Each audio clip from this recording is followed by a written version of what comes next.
گوجری زبان میں اپڈیٹ سنیے۔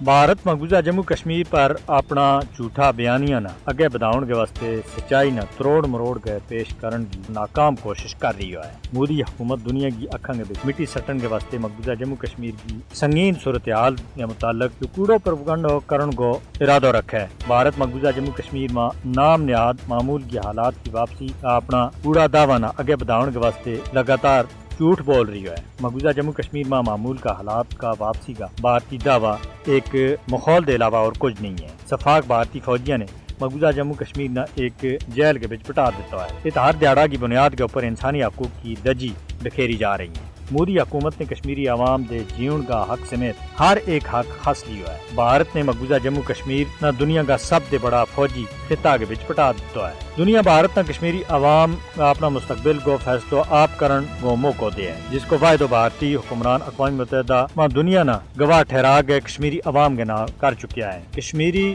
بھارتی حکمرانہ کا وعدہ کے اوپر عمل درآمد کے واسطے تاریخ کی لازوال جدوجہد کر رہی ہے، جڑی لکھاں قربانیاں دے مزین ہے۔ بھارت مقبوضہ جموں کشمیر کی زمینی صورتحال کو جائزہ لینے کے واسطے اقوام متحدہ کا مبصرین، انسانی حقوق کا عالمی ادارہ اور سول سوسائٹی کے نال تعلق رکھنے والا لوگوں نے مقبوضہ جموں کشمیر کو دورہ کرنے کو موقع دیا ہے، تاکہ یہ ادارہ اور لوگ اپنی اکھاں کے نال بھارتی بربریت اور ریاستی دہشت گردی نہ دیکھ سکیں۔ بھارت کا غاصبانہ قبضہ کا خاتمہ کے واسطے برسارے پیکار کشمیری عوام کی گل سنی جانی چاہیے اور انہوں نے اپنا مستقبل کو فیصلہ کرنے کو موقع دیتا جانا چاہیے۔ یہ مسئلہ کشمیر کو پائیدار حل وے گو اور اسے دے جو پورو خطہ امن و استحکام کو گوارو بن سکے۔ بھارت اور اس کا حمایتی پچھلا 76 سالوں دے تمام تر مظالم اور کشمیری عوام کو قتل عام کر کے دیکھ چکیا ہے۔ انہاں نہ ذلت اور رسوائی کے علاوہ اور کچھ نہیں ملے اور اگے بھی ان کا مقدر کے بچ ذلت اور رسوائی لکھی ہوئی ہے۔